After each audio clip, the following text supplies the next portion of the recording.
Hello and welcome back. So last week, obviously I'm trying to do more for this channel. Last week I started the part one of the story of Turbo Turkey, which obviously this channel is called Turbo. See, my nose is itching, allergies. Was the story of how Turbo Turkey or Turbo Turkey Productions now came to be. So last week I was talking about, oh, that's a story for another time, but I'm thinking maybe I'll just infuse some of that stuff in here. And things that were going on in my life, regardless. I may not get into all my acting things, so to speak, but they might tie in. We'll see how things go on. Or just like what things are going on. Obviously, I'm not going to tell every single personal thing, what I ate that day or something. That's just too long. But yeah, so I probably infuse some of the stuff just because that way you can kind of know what my mindset was and what was, going on at the time.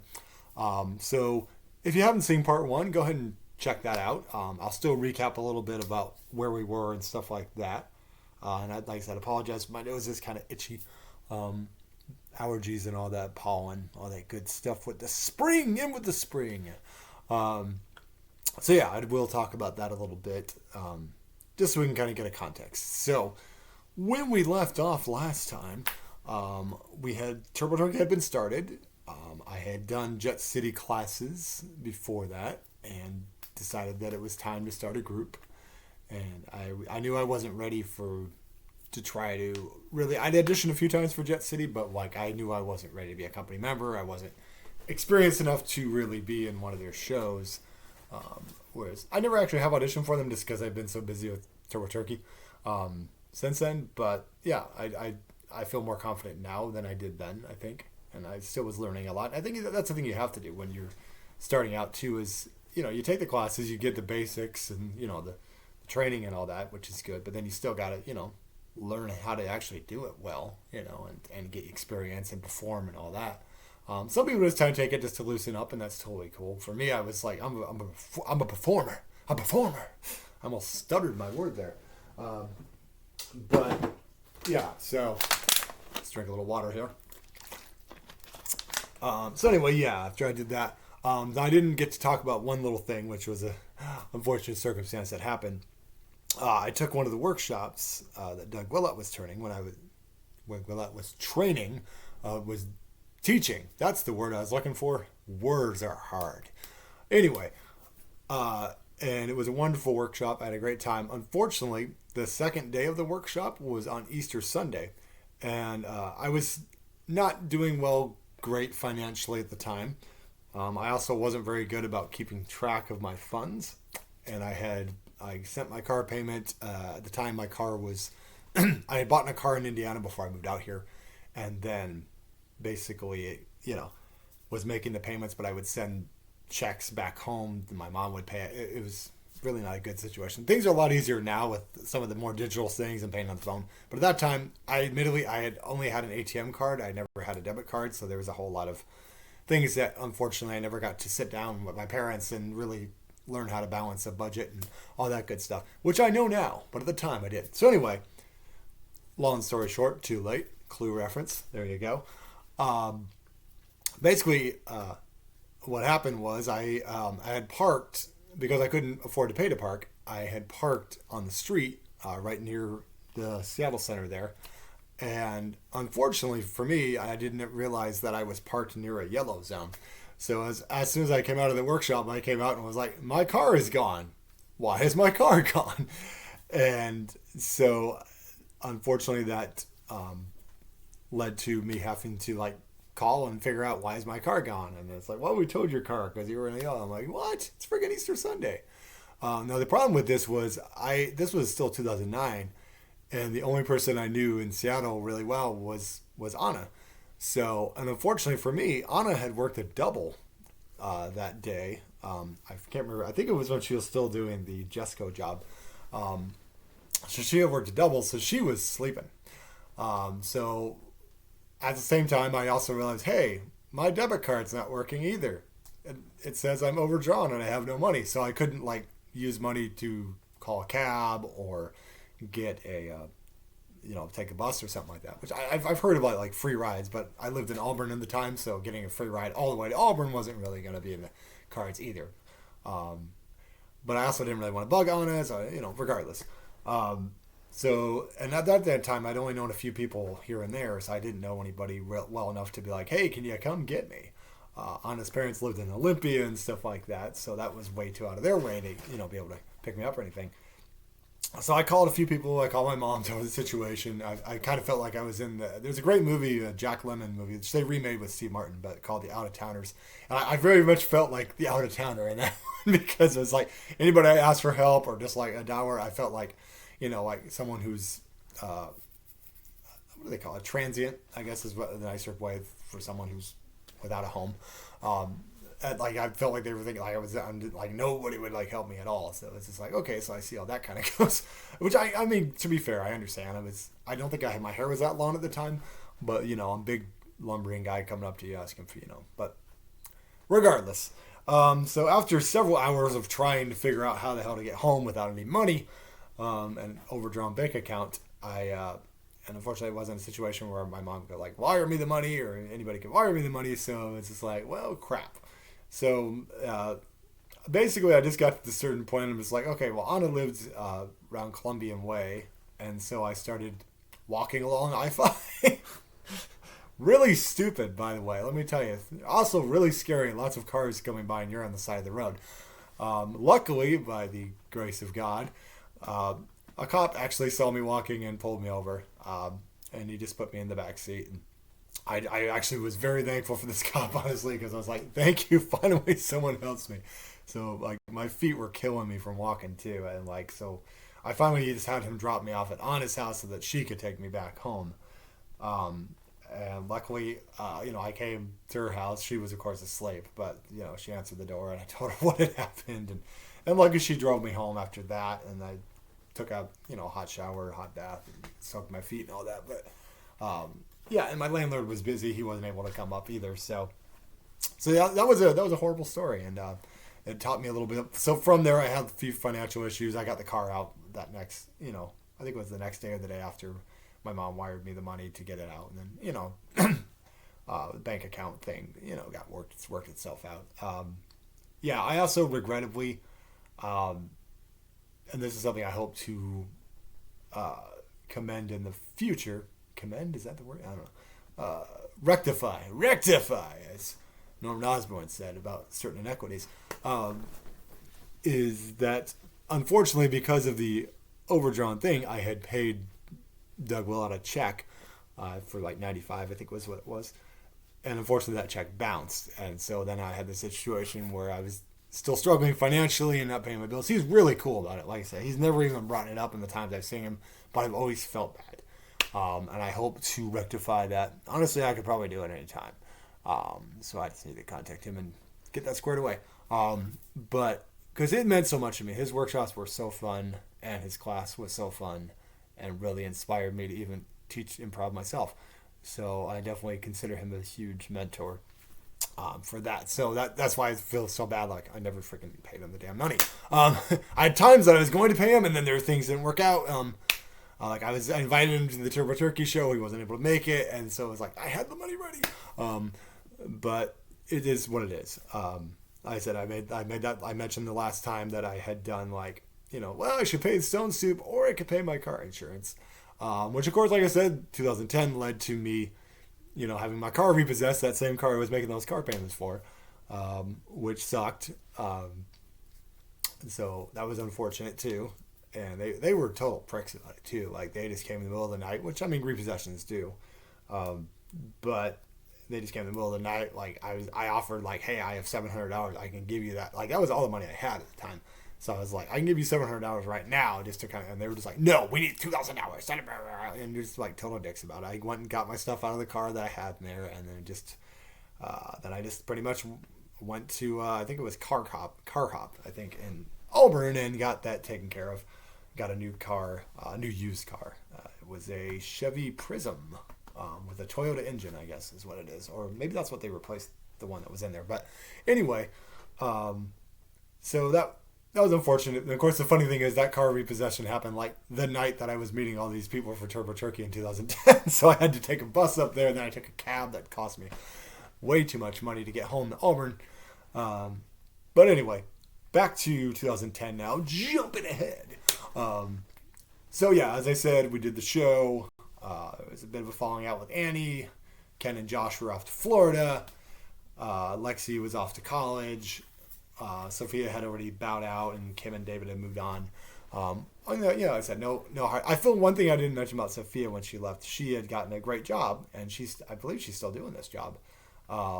And at the time, was going to make a poster for us, and I was on the soccer field when she let me know that she wasn't going to be able to do the show, and then I reacted, the wrong way, and so I do to this day apologize for my reaction to that, because it was just like, what about my poster? And then it was a stupid way to react. It was I'm better about things now. It's like, but so I apologize if she was watching or anything like that.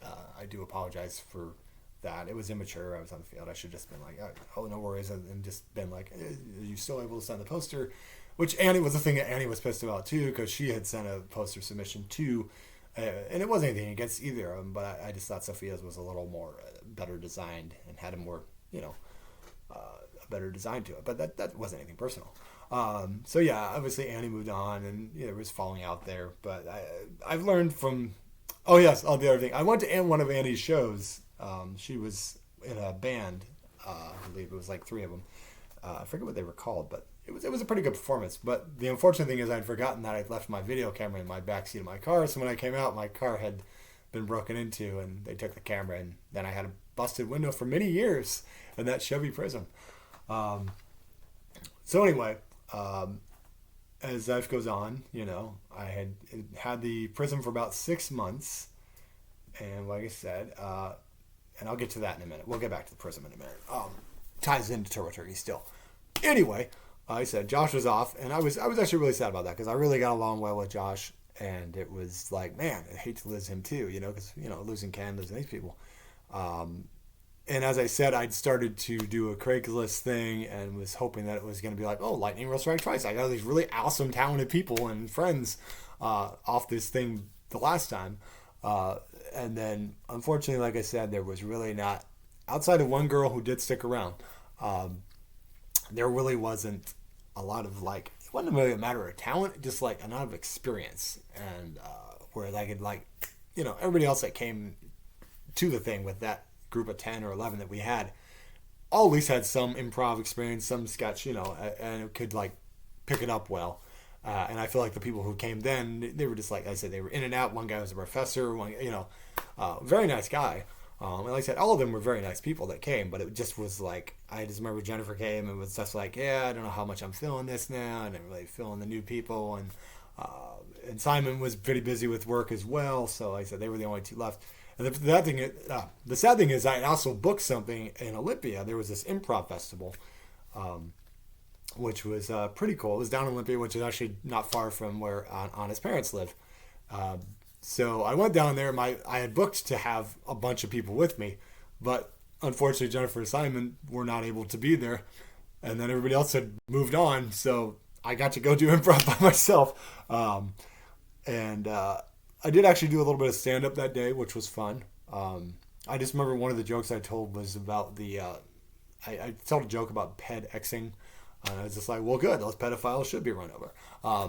But it was dumb. But I just remember telling that joke.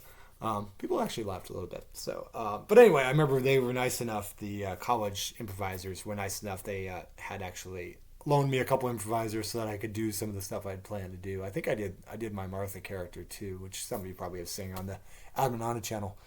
So it was a fun experience. I just remember there were a couple people there, and I remember I was by myself, and I'm a naturally shy person, and I just remember this one group. I can't even remember what the group's name is now, but I was they did their set, and I was like, oh, nice job, and the guy completely ignored me. They just completely snubbed me, and that was my first experience in improv where it was people were just kind of too good to talk to you type of thing, and I'm just well, that's unfortunate. We're all doing the same thing. Maybe you have more experience and are doing it better, but there's no reason to be a dick, So I don't remember that group's name, so I'm not going to slam them on here or nothing like that.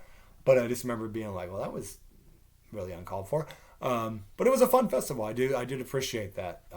Mark Alford, I believe, I'm still friends with him on Facebook, and Matt Olson, who used to do stuff with the Pocket and was part of Drop Root Run. He was actually one of the people that worked with me down there and was one of my fill-in improvisers. So I still I keep in touch with those guys somewhat.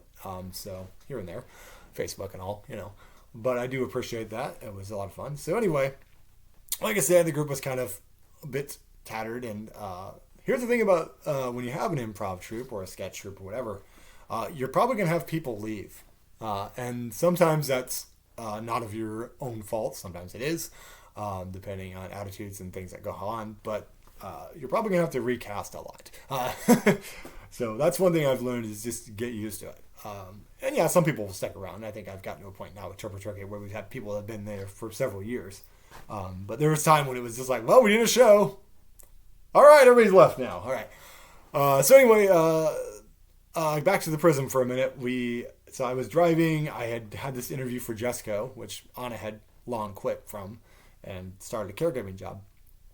And so I remember I'd had this interview, and then I was on my way home, and then like my engine blew out of my prison. Mind you, I had this car for 6 months, and the engine blew out, and I was just like, oh, great.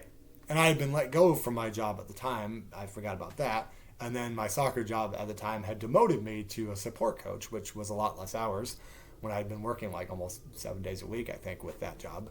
And my other job had let me go over a stupid 5th hour violation thing. It was dumb. But yeah, so then I'm sitting there like, I was collecting partial unemployment, and then I had the soccer job, and then my car's engine blows out. So it's like, oh, good. The hits just keep on coming. I get one car repossessed, this car breaks down. Oh, yay. And I'm demoted at one job and let go from the other. This is going fantastic in 2010. So obviously the best thing I should do is, continue doing Turbo Turkey. But that's the thing. I'm persistent. Those who have known me know that I will not give up. And darn it paid off eventually. But it took some time to get there. So anyway, I remember I couldn't go anywhere. I could barely work other than taking a bus. I was collecting partial unemployment, and it was just like, And I had a big fight with like the warranty people and all that, and it took forever before they finally agreed to cover the amount because it was going to be over thousands of dollars, which obviously I didn't have. So I can remember one thing I did was I knew that I wanted to do auditions, like actual auditions. Like I think I posted on TPS or a couple other things. I was going to do those in September, but I figured, well, before I do that, I need to write a sketch show. And I was like, I'm going to give improv a little bit of rest for now. I'm just going to focus on writing a full sketch show with sketches. And I, like I said, with Jennifer and Simon kind of on the outs there and busy, I was like, I'm just going to do it because I was depressed. I was down. I just was like, nothing is going right in my life besides my relationship with Anna. And I was just like, it's like most of my friends from Turbo Turkey have moved on. I barely see the other ones. And it's just like, I'm just depressed. And so it was sad. It was frustrating at the time because you're just like, I'm eating peanut butter on a knife for dinner. Woo! So, the struggle is real. So anyway, so over 2010, we're in the summer. Finally, they agreed to cover the engine to be fixed. I think they put a new Toyota engine in this Chevy prison. I just pretty much had tape on the window for a long time. I just didn't have the money to fix the window. And so anyway, as time goes on and all that, I forgot to mention one of the things I said I wasn't going to talk about the plays, but I think I will because I ramble and that's what I do. I did actually do a play called Psycho Beach Party back in 2009, right after the first Turbo Turkey show, which was a return to theater, which I hadn't done theater. I will tell that story another time because that's a long story. The reason I hadn't done theater in a while was because of the experience I had in Indiana. But I got to do that show, and it was my first same-sex kiss on stage, and actually my first kiss at all on stage. So it was a fun show. It's a little bit dated here and there as far as some of the speeches and stuff, but what a big deal, So it's like I've kissed a guy on stage, whatever, it was fine. It was kind of fun. It was a fun show. Anna was in it too. She played like a Joan Crawford-esque mother. It was a good show. That was at Burien Actors Theater. They were Burien Little Theater at the time, but they're Burien Actors Theater now. And I would do many more shows with them and create a great relationship with them. But we'll get back to them later, another time, another story. This is about Turbo Turkey right now. Let's get back to it, Adam. Focus. Anyway, So yeah, as time going on, I'd written the sketch show and a pretty good sketch show. The one girl, Stephanie Kizminski, had stuck around because she had joined. Her friend had joined and been really interested, and she had her come along. And then her friend bailed on it, and apparently her friend does that a lot. And so she joined him, but she was absolutely there, And so I discovered that the place that we were doing the auditions, which was usually a place, you know, yeah, let's not talk about that because they could watch and then there'd be a problem. So I'm not going to mention that part. We're going to cut that out. I'm not going to mention that because I don't want them to be like, you. But anyway, we did the auditions at the Finney Center up in North Seattle, Greenwood area. And yeah, so I remember I did a couple auditions. A couple people, they were pretty good, read for the stuff. And then I would gradually, it would be like, I did several auditions because I would gradually just find people here and there. And then some people who would audition, I like 3 or 4 people would audition and like none of them like were able to do it. And then one of them was able to do it, but then he would bail and I'd be like, what the? Oh, I just got a theater job. Oh, okay. And now, like I said, reaction wise, I'm like, what the man? I mean, I didn't say it to him, but I was like, what the man? But at the same time, I look at it now and think like, I didn't even have a date for the show yet. I had a show. I had a whole thing of sketches written. I didn't even have a date for the show yet. I didn't even know where we were going to do it. I didn't know if we were going to do it at the Rendezvous or we were going to do it somewhere else. I didn't even have it yet. So, anyway, as luck would have it, Stephanie was there for the second round of auditions, I believe. And then, she gave some pointers here and there. And she, absolute gem of a person. She was 18 at the time. And hadn't done a whole lot of acting, but she did great. She was always very enthusiastic and dedicated to it, which was really cool. And then from there, we got a couple more people in. We got one audition. We had Jordy Montez and my friend Michael Tangedal, who I've talked about many times on Admanana and probably on this channel too. There's more about him later, but. They came and they auditioned for it, and one of the things I was doing was there's this character Electric Man, which of course we eventually wrote a play about, which that's later on the load. But I had an Electric Man sketch first, and I remember Michael read for that and Jordy read for that, and they were really excellent. And so luckily they accepted and they were in. And Stephanie was still there, and then we had the last round of auditions. We had a guy named Cedar Mazuba, and he had I had met him. We were doing this. It was sort of this fake protest for like, what was it? It was some video game, but it was like you basically just had to make a fake protest of like violence or something or brotherhood or something like that. But we had these fake protest signs. It was outside of whatever the big video game. Emerald City Comic Con, is that it? No, that's Comic Con, is it? Whatever it is that's for video games. I don't remember what it is because I don't really play video games that much, so anymore like I used to.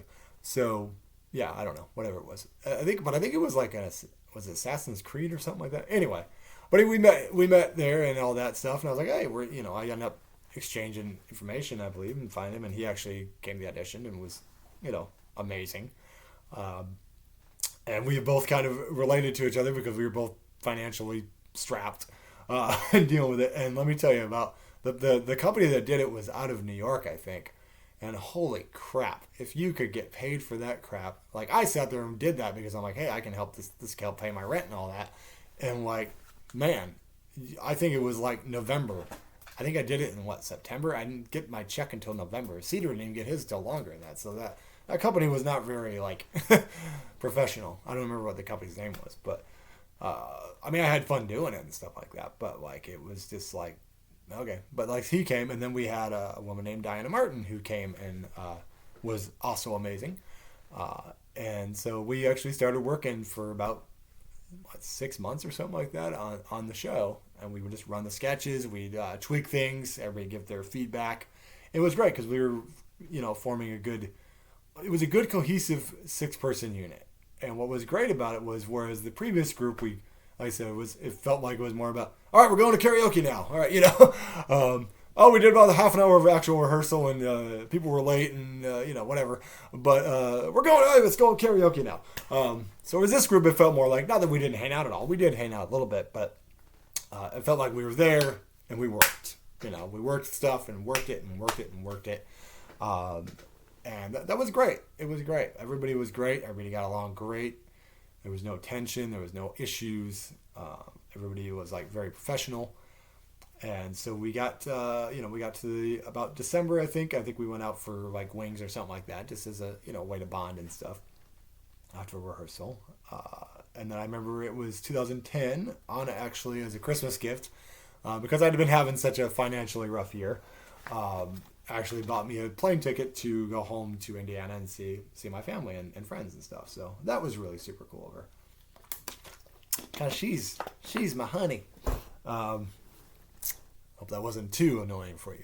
As 2010 ended, I said I had a great vacation, saw my parents. My dad at the time had like blood clots and stuff, so that was a bit of a scare. But I was glad I was near there, everything turned out okay and stuff, but it was scary though.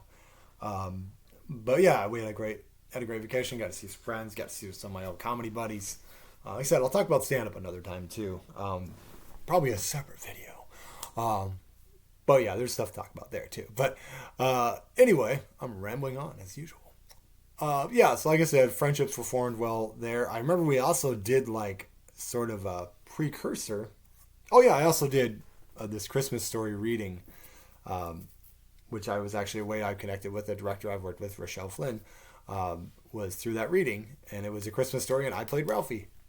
Tallest Ralphie ever. Woo. So it was fun. It was a nice reading of Christmas Story, but that was sort of a way to, do some theater. Because I'd auditioned a few times in 2010, and I'd be frustrated because I wouldn't get it.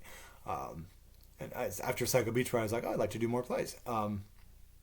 And so anyway, 2011 came around, and then what else happened was that I came back from Indiana, of course, and after a good time and stuff like that. And then in 2011, I amazingly did this voiceover thing.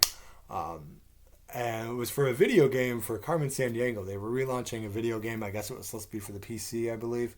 And I did several voices. And honestly, it was off of Craigslist. So, it's probably bullshit, probably. But, at first, but I actually went, like I said, I went to the guy's house. We had like a sound thing on it. And I did all these voices for these characters. I did a Schwarzenegger one. I think I did French and Dutch and English and a whole bunch of other I don't know if it was stereotypical accents, but was kind of what they were looking for.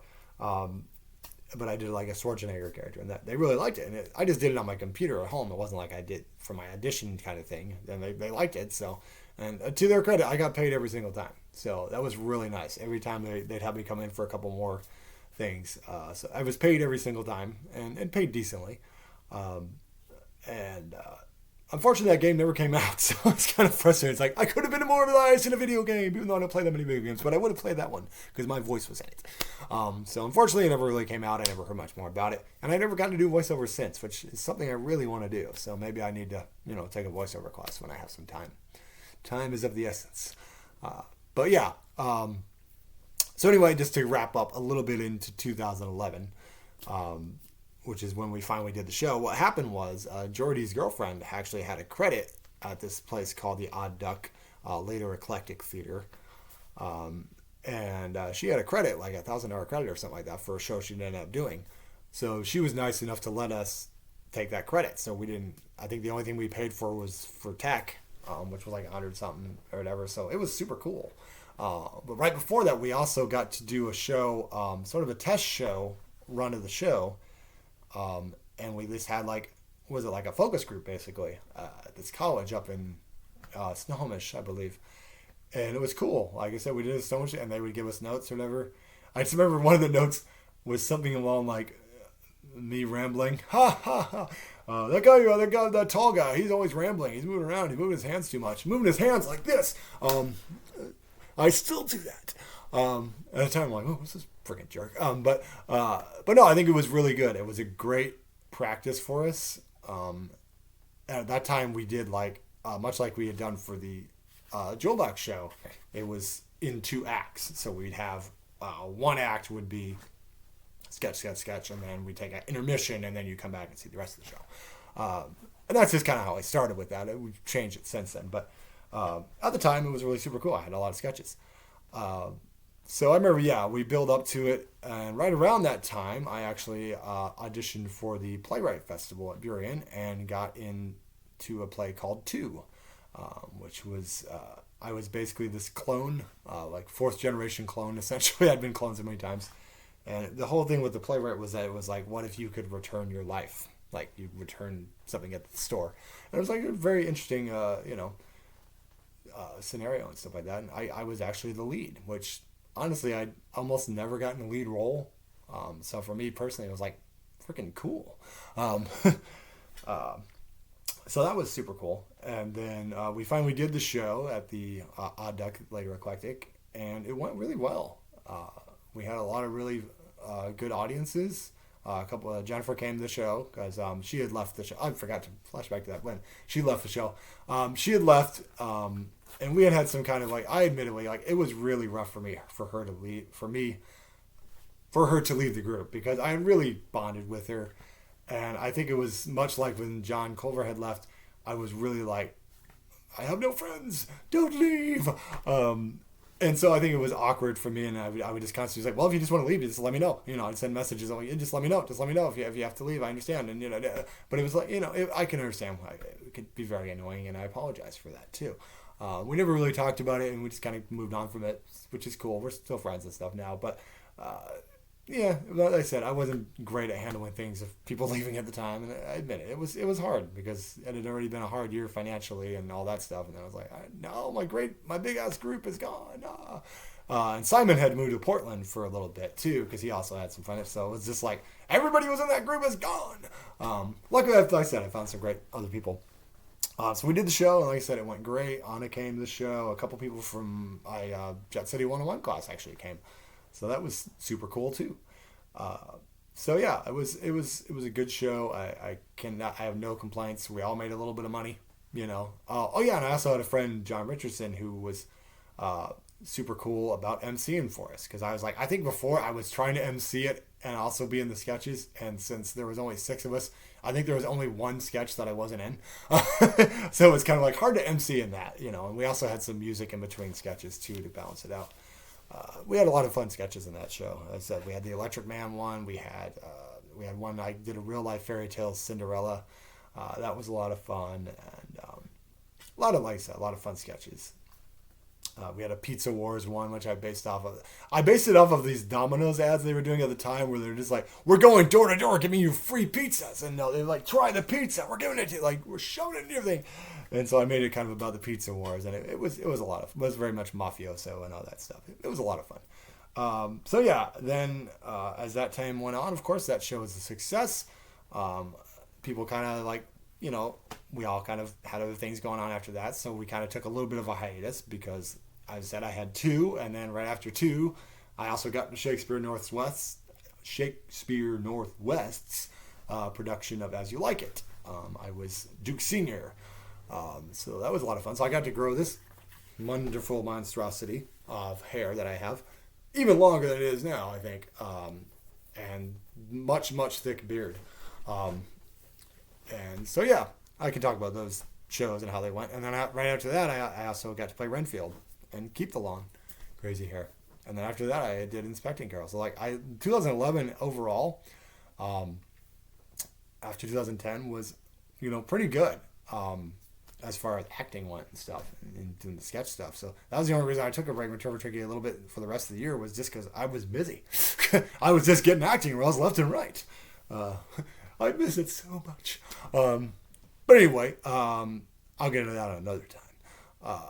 But yeah, so I mean, like I said, the 6 of us, like I said, really put on a great show, and it was like such hard work and such, just great people, positive people. Nothing but good things to say about all 5 of those wonderful people.